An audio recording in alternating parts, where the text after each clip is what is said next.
there's a question we all quietly ask ourselves from time to time. If one day Earth could no longer sustain us, where would we go? In recent years, scientists have begun referring to a concept with a poetic name, Earth 2.0. A planet light years away from us. It has water. It has an atmosphere. It may even harbor life. But what no one dares to say out loud is, can we actually get there? Or are we just deluding ourselves, running from reality into a costly dream? A dream born out of regret, too late to fix. Now, dim the lights, relax, and let go. Tonight's journey will take you deep into the truth behind the second Earth, not in the headlines, but through the quietest data that science has to offer. If you enjoy thoughtful, science-based content laced with a touch of skepticism about our future, don't forget to like, subscribe, and ring the bell so we can continue this journey together. And now, let's begin today's exploration.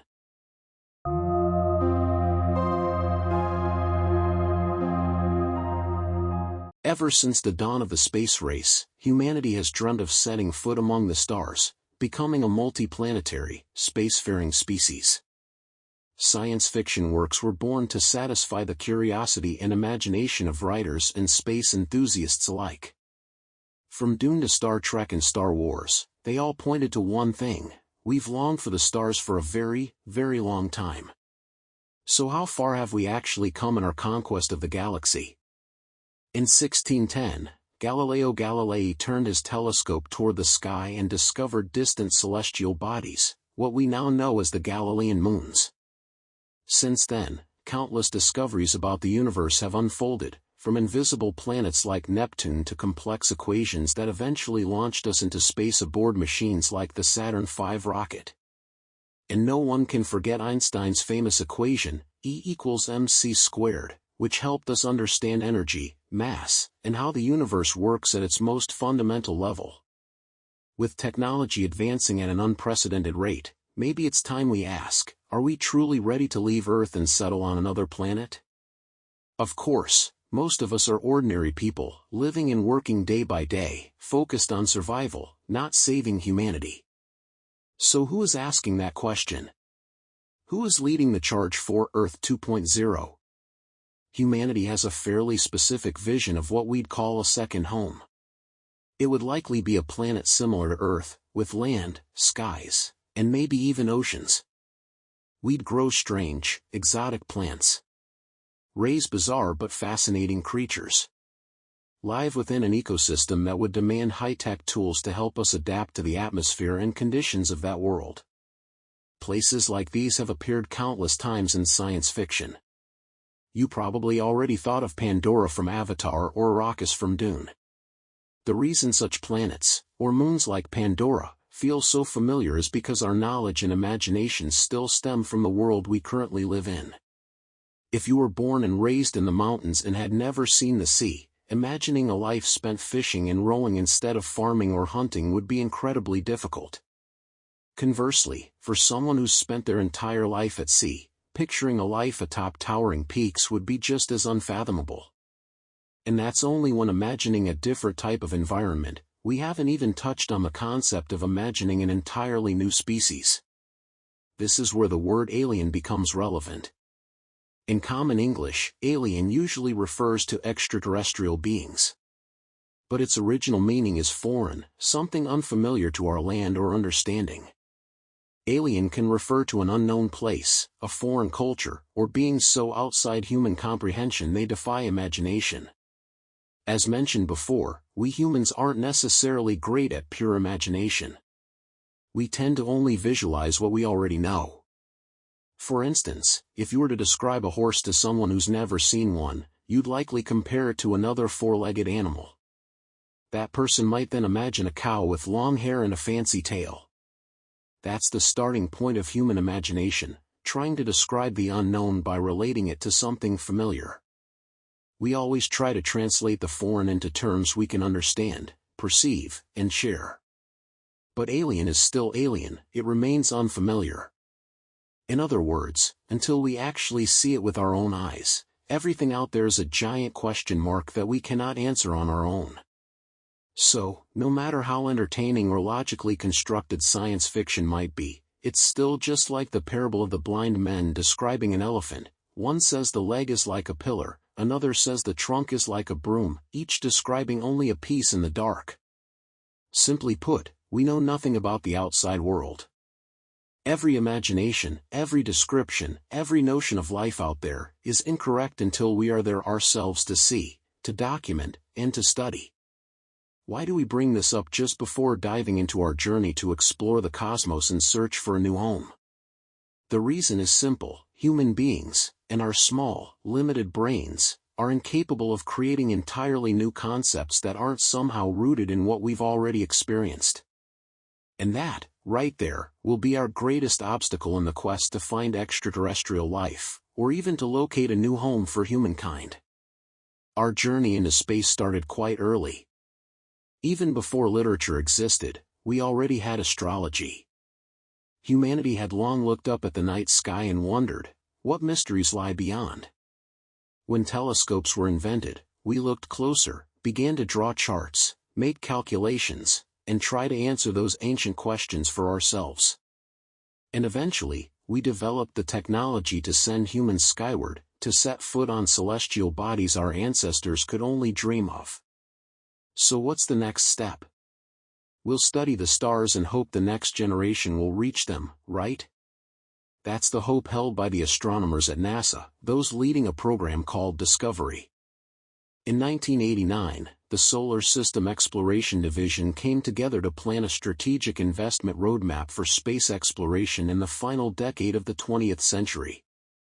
Among the proposed initiatives was one standout idea that quickly turned into reality: investing in low-cost missions that could deliver high scientific returns. Space exploration was no longer a solo journey as it once had been. Today, we don't live in an age where one scientist alone can simply look through a telescope and share their discoveries with the world. Modern observatories and massive, expensive space telescopes are now the tools of dedicated professionals seeking to make game-changing breakthroughs. Because of this, space research has become a kind of queue, projects lining up to be proposed, prioritized, and hopefully launched. To address this challenge, smaller, focused, and more affordable missions were developed to speed up progress on specific scientific goals. The result of that strategy was the official launch of the Discovery program in late 1990. Discovery is a collection of independent projects designed to support low-cost, rapidly implemented missions with clearly defined objectives. Notable missions under Discovery include Pathfinder, 1996, the first Mars lander to carry the Sojourner rover to explore the Red Planet; Messenger, 2004, a spacecraft sent to study Mercury and Venus, the two planets closest to the Sun. These missions brought about critical breakthroughs in astronomy and made significant contributions to humanity's pursuit of the stars. However, the project we should focus on most, when it comes to the future of human landings on another planet, is one called Kepler. But before we dive into Kepler, we need to mention two names: Johannes Kepler and William Barucki. Born in the 16th century into a family where his mother was once accused of being a witch, Johannes Kepler was an astrologer, mathematician, philosopher, and even a composer. This multi-talented individual left his mark on both the arts and sciences. In astronomy, Kepler made his name by determining how celestial bodies move. Put simply, he developed the three laws of planetary motion, which later generations would name Kepler's laws.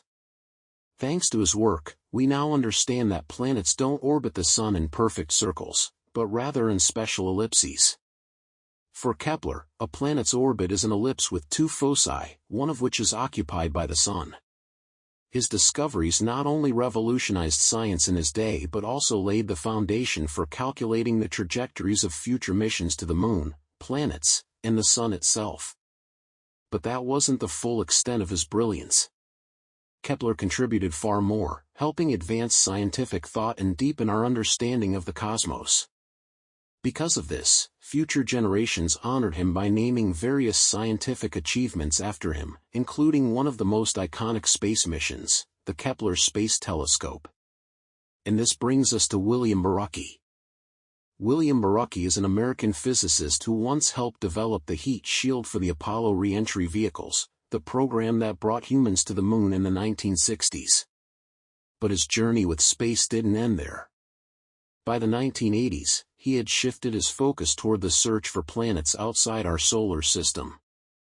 An intriguing discovery when observing the brightness of stars is the phenomenon where a star suddenly appears to dim. Naturally, a star cannot dim on its own. For this phenomenon to occur, a planet must be passing in front of it, partially blocking its light. Even though the blockage is minimal, not enough to actually darken the star, telescopes with high sensitivity can still detect the change in brightness. From there, scientists can determine which stars have planetary systems orbiting them, and which are merely binary stars or solitary stars. Although this may not seem particularly special at first glance, this is exactly the method we use to search for Earth-like planets out there.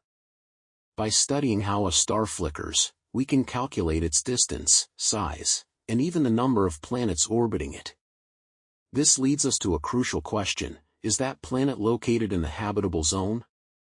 If so, then it might be a potential second home for humanity. This is the project William Borucki began pursuing in the late 1980s and early 1990s. In 1988, he organized meetings to share with other scientists his method for detecting potential Earths using this technique, with the goal of developing the most optimized way to identify habitable planets.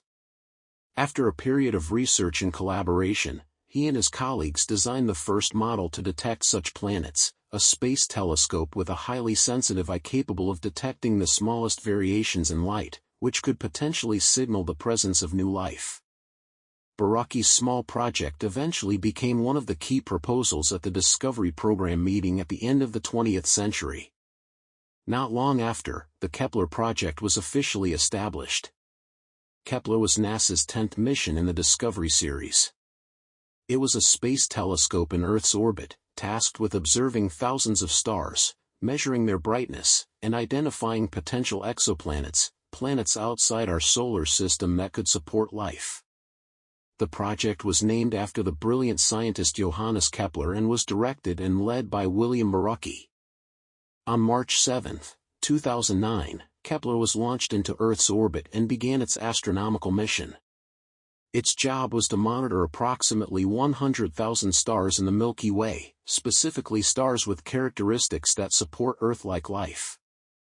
From this data, Kepler could identify planets orbiting those stars and determine whether they could potentially be called a second Earth.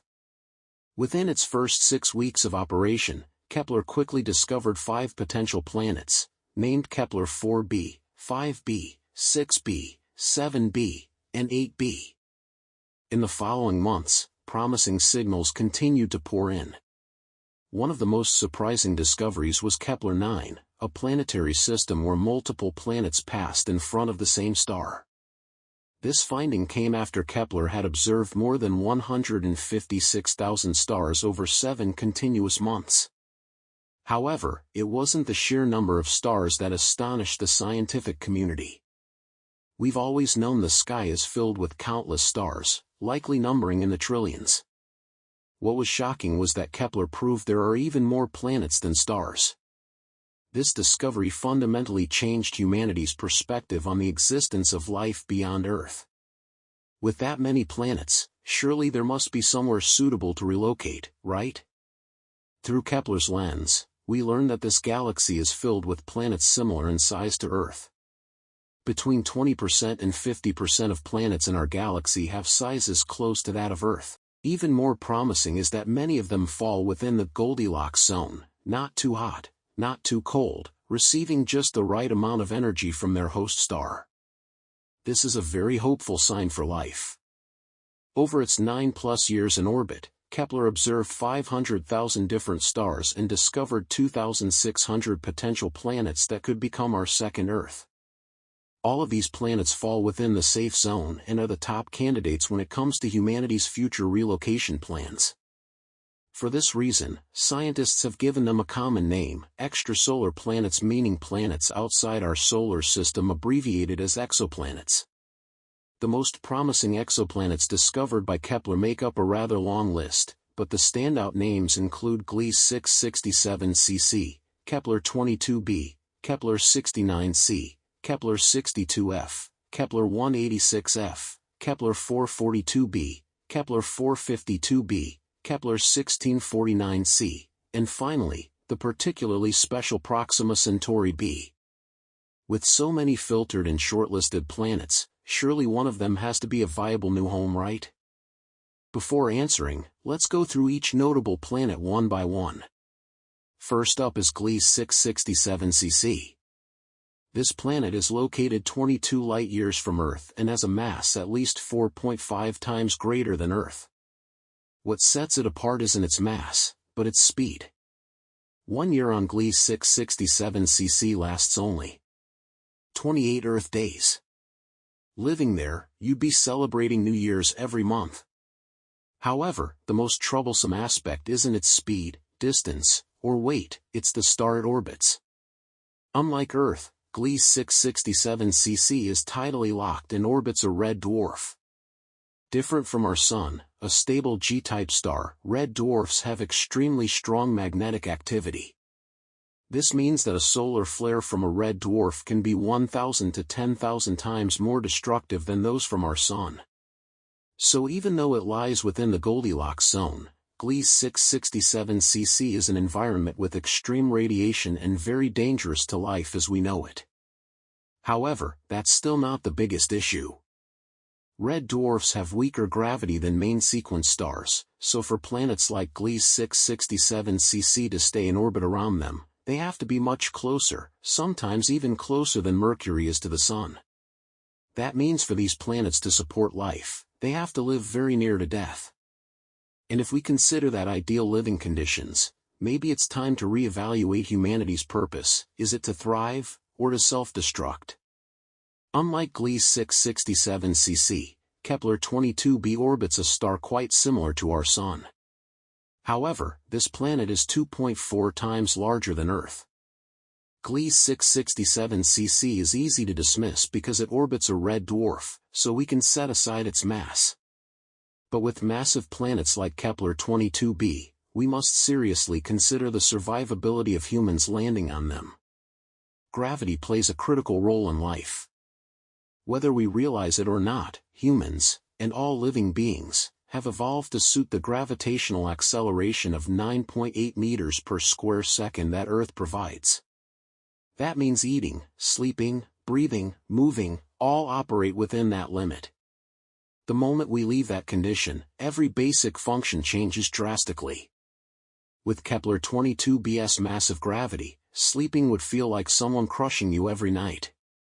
Walking would be extremely difficult, with your body pulled down as if sinking into the ground. Blood pressure would become unstable, since blood would take longer to reach the brain. Eating? Forget it, water and food would flow through the digestive system at entirely different speeds, complicating digestion. Overall, we're not Goku or Vegeta from Dragon Ball, who can train under 2 or 10 times gravity in just weeks.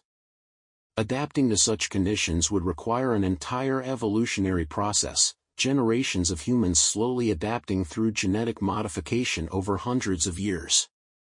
Only then might we have a chance of surviving on planets like Kepler 22b. What about Kepler 69c? This planet is 70 times the size of Earth, so clearly, no further discussion is needed.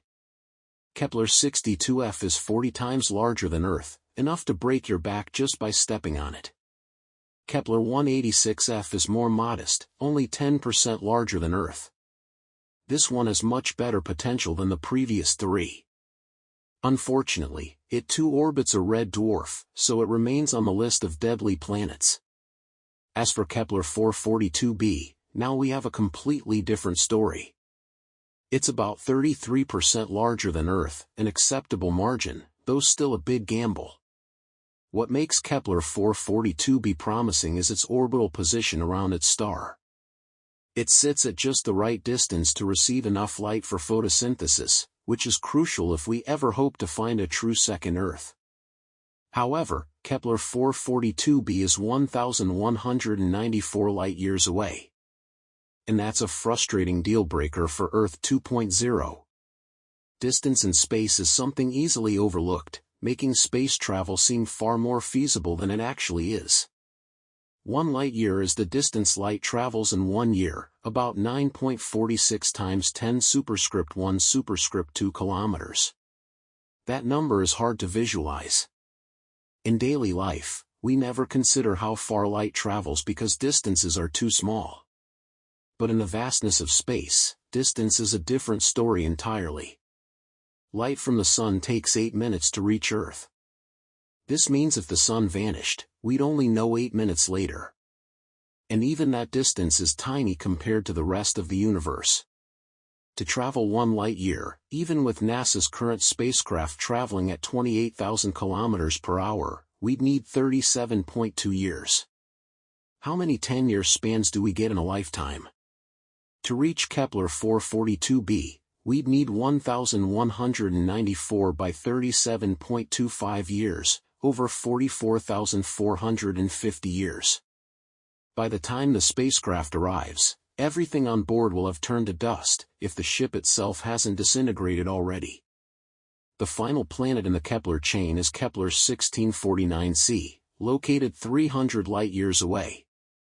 So, we can definitely scratch that one off the list.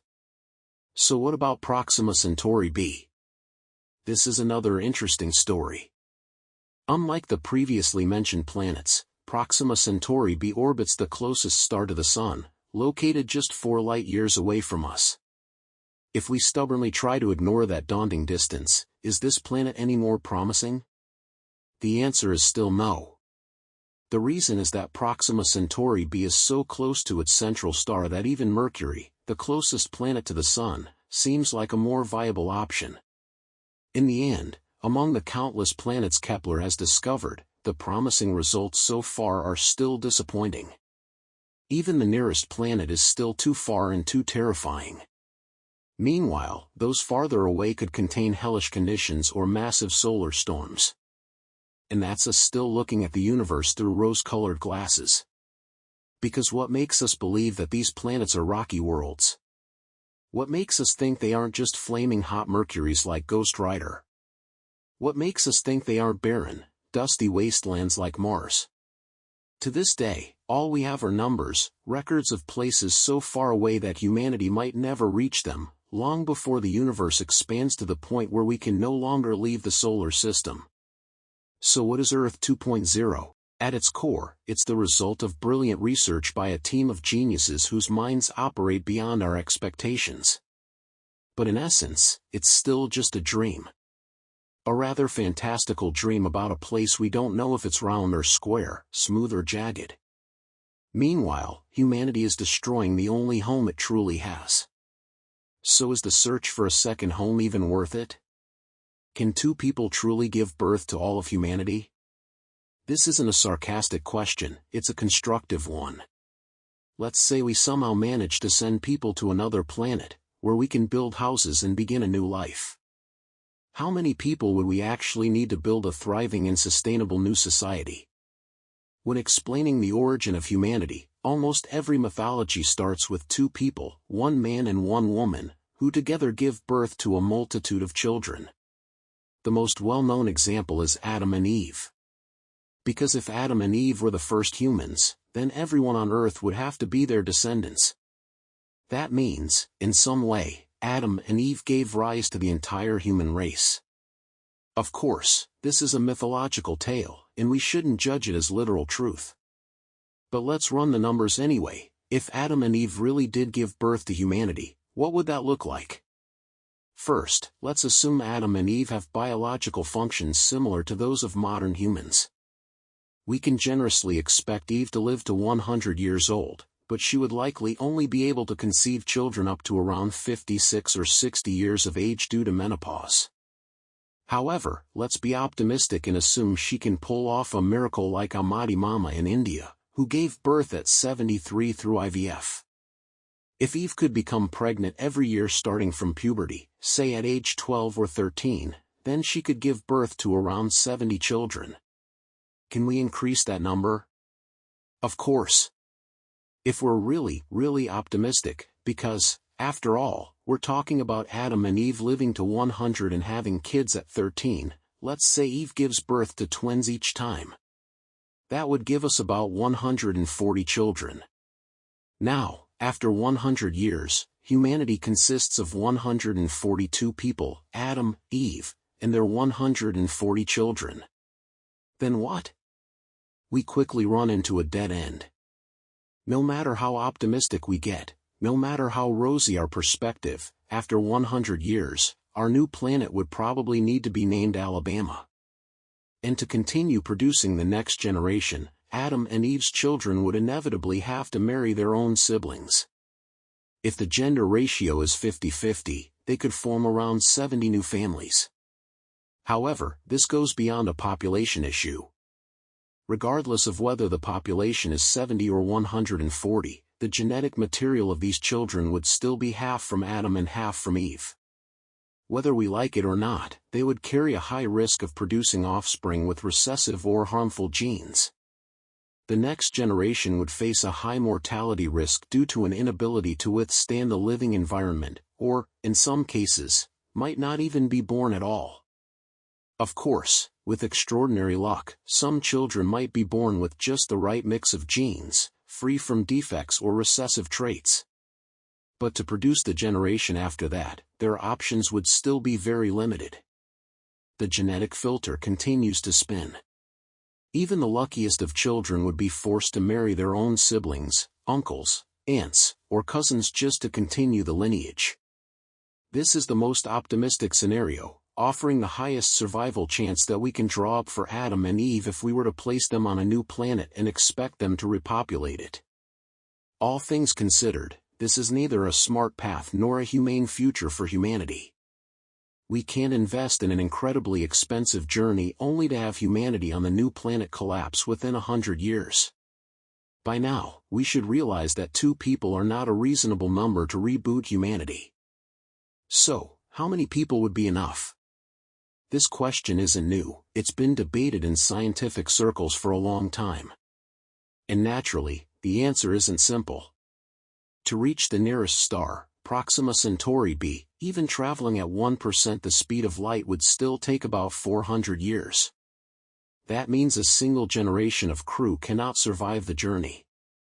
Since cryogenic freezing or radical life extension technologies don't yet exist, we must base our assumptions on current scientific capabilities. That leads us to the concept of growing a population mid-flight in the vacuum of space. In other words, during the 400-year voyage to Proxima Centauri b, the crew would have to marry, have children, and raise them aboard the ship. Then those children would continue the cycle with the next generation to ensure human survival on the new planet. With this method, several generations would be born, grow up, and die entirely aboard the spacecraft, long before the final generation lands. Then we would have to hope the last generation to arrive would have the skills and strength to build civilization from scratch. And we've only just begun, yet even now, it's clear how many challenges this approach presents. To address that, there have been numerous studies proposing viable solutions for humanity. One of the most prominent comes from American anthropologist Cameron M. Smith. Through his research, he concluded that a voyage lasting more than 5 generations would require far more than just a few hundred individuals. After rigorous modeling, he estimated that between 14,000 and 44,000 people would be needed. This population would include about 23,000 fertile males and females, with the rest being pre- or post-reproductive individuals. This number reflects the biological realities of humans, including the window between puberty and menopause when reproduction is possible. It also significantly reduces the risks of inbreeding and loss of genetic diversity over many generations of life aboard the ship. Overall, the range of 14,000 to 44,000 sounds reasonable and aligns with the principle of the so-called minimum viable population, or MVP. The MVP is the smallest possible population size needed to ensure a species' survival in the face of potential disasters such as natural catastrophes, pandemics, or social collapse. When voyaging across the galaxy for hundreds of years, preserving the population becomes more important than expanding it. So, this number is quite reasonable. However, considering that the largest crew we've ever sent into space was just 8 people on the STS-61 mission, the idea of sending tens of thousands sounds impossible. Yet another study proposes a much lower minimum. Frederick Marin estimated that just 98 people would suffice. But that figure comes with extremely strict selection and marriage conditions. Each individual chosen would need to be carefully vetted for physical health and ancestry to ensure genetic diversity over time. Even so, 98 people couldn't realistically withstand unpredictable catastrophes down the line, so it doesn't qualify as a true MVP, minimum viable population. In reality, sending humanity into space would require a massive crew, far beyond anything we've begun to plan, let alone fund. And that's based purely on theoretical models. We'd be asking people to live long-term with absolute strangers, simply to breed more breeding machines for future generations. Those offspring would then have to learn how to keep that breeding going, passing the torch to a new generation of breeding machines, and all of this sounds disturbingly inhumane. At some point, won't such a mission become a drifting hellship, cannibalizing itself? The journey to Proxima Centauri B wouldn't be a simple voyage. Humanity would have to build a peaceful, united micro-society aboard that ship for 400 years, with a population large enough to rival a small county. Such a confined environment would inevitably become more complex than we imagine. So what kind of society would this be? First, the ship wouldn't need a pilot, it would drift through the void at incredible speed to reach its destination. That means everyone aboard would focus solely on building and maintaining society. Beyond the ship's physical structure, we'd need laws, institutions, even a constitution, plus police, courts, prisons, and countless agencies to keep order. Not to mention jobs, every person on board would need meaningful work to sustain the social fabric. A society that functions without labor might sound ideal, but that's a fantasy. We can't strip individuals of ambition and ego. Questions like why do you have more than me, or why are you beneath me, would arise in a population of 44,000, inevitably leading to class conflict. On Earth, if we're unhappy, we can go elsewhere, but where would we go on that ever-drifting ship? Where would one find solitude or peace? Putting aside these personal tensions, an even bigger problem remains: preserving the mission over multiple generations. Descendants must not only master all survival skills needed for a safe landing centuries later but also become effective educators so their children can acquire those same skills. Today we already see generational divides. How can we ensure 5th, 6th, or 7th generations still understand their original mission? Another issue is that some children born aboard will never touch land or see sky, only stars and metal all around them. What will they think when taught about trees, flowers, birds, versus the void outside? Just a few centuries ago, humans believed the sun orbited the Earth, so what will they believe about home when they finally reach the new planet? This isn't a hopeful future, it's a mission that entrusts unknown generations with an almost impossible task for an uncertain payoff. Sending people off sounds noble, but the life awaiting them on that alien world will undoubtedly be full of unseen suffering. It would be a drifting hell named humanity mission. So how do we actually get into space? We can't just fly a plane out there. Since the first space flights, we've relied on rockets, and still do. That means that a spacecraft capable of reaching another planet must contend with more than just thrust. Gravity is a concept both simple and complex. Until Einstein linked spacetime and gravity, we thought of gravity as a force. Newton described it mathematically, but couldn't define what gravity actually is. That didn't stop us from discovering distant planets or launching rockets based on Newton's calculations. So gravity's definition hasn't seemed vital, just its numbers. But gravity underpins life on Earth, from ants to humans, whales to tardigrades, everything evolved under Earth's gravity. Without it, our physiology, from digestion to balance, would falter. First we'd notice dizziness, nausea, and disorientation in space because our inner ears, which evolved to sense gravity, suddenly find none. Our bodies don't need to resist weight anymore, so everything feels strange, even our sense of balance is thrown off. That's just the beginning of how gravity shapes us. However, when up becomes down, down becomes up, and left and right blur together, just like when we spin around in circles and become dizzy, struggling to stand, this is exactly what our bodies experience in the vacuum of space. Not only is our sense of balance disrupted, but our circulatory system, specifically how blood is pumped, also takes a heavy hit. On Earth, our heart must pump blood with enough force to push it through our organs and veins, back to the lungs and heart to exchange CO2 for oxygen and keep the body nourished. The circulatory and nervous systems are the body's two supreme systems. Any disruption to either one affects overall function. So what happens in the vacuum of space? Without gravity pulling blood downward, the heart's usual force becomes excessive, and blood is pushed upward toward the brain. This causes the upper body to swell with blood, leading to discomfort and a sensation of breathlessness. Eventually, the body adapts by lowering heart rate and reducing blood pressure to stabilize circulation. But that adaptation leads to another issue: the body starts to accept this state as the new normal. Our brain is highly adaptable.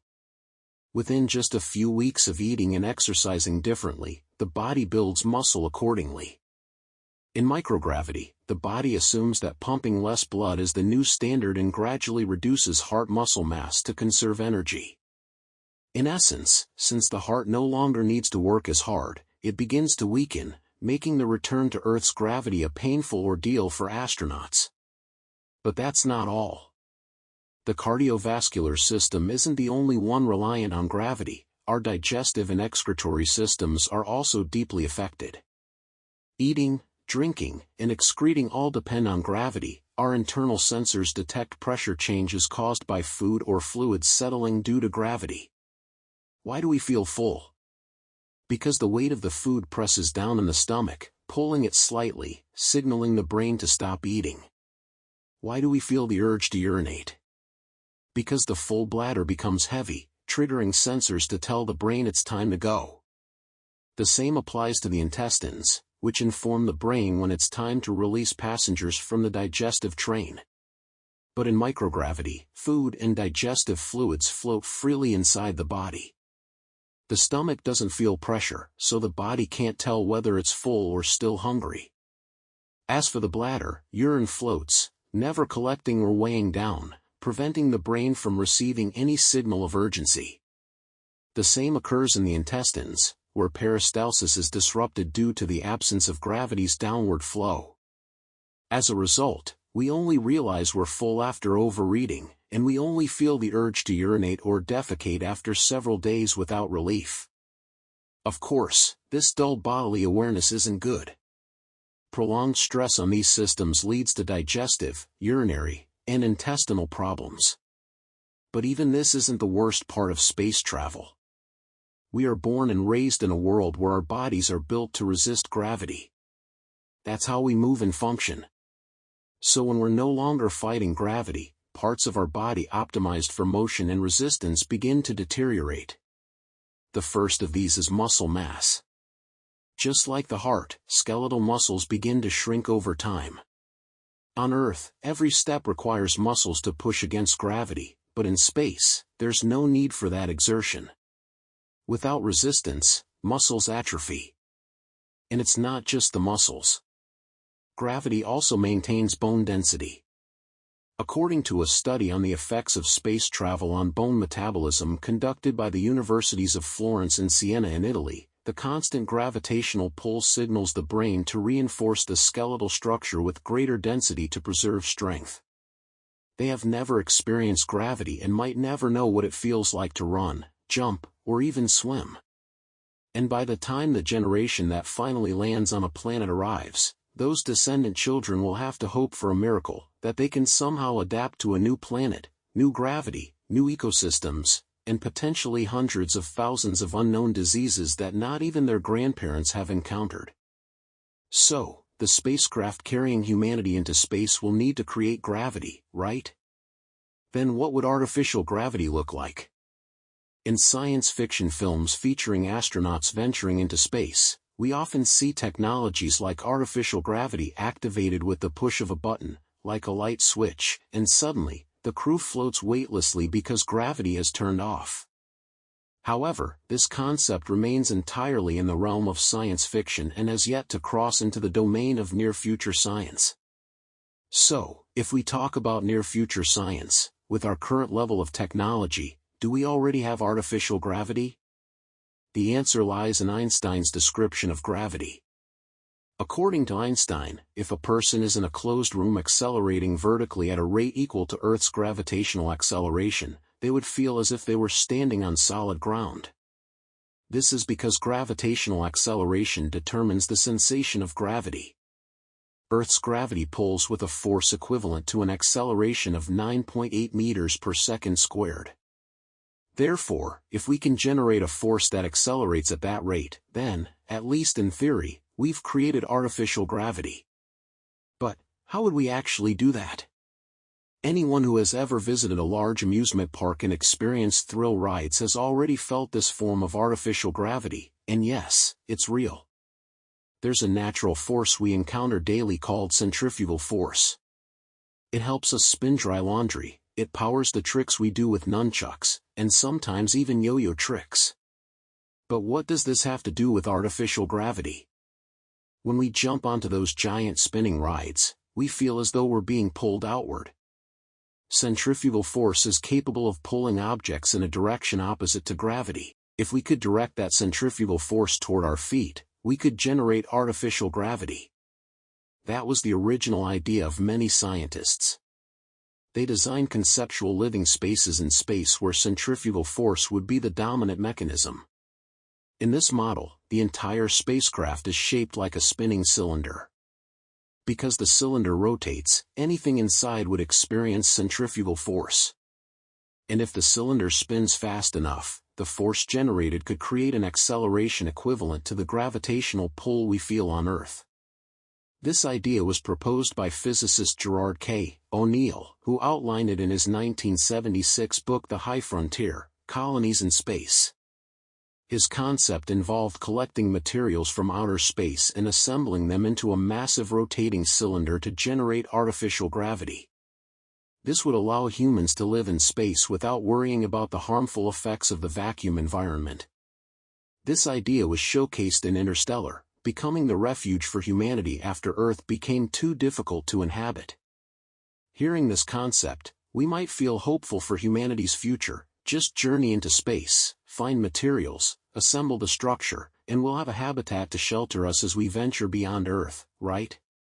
Unfortunately, when an idea sounds too good to be true, it often is. In O'Neill's case, that enormous rotating cylinder is purely theoretical and fraught with flaws. Even assuming we can source materials in space to avoid Earth launch costs, how much material would we need to build a structure capable of producing Earth-like gravity? It would need to be 8 kilometers in diameter and 32 kilometers long.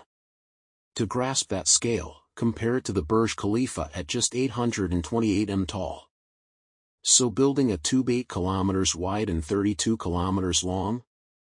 We shouldn't even bother imagining it. Even if we could construct such a tube, how would artificial gravity actually feel?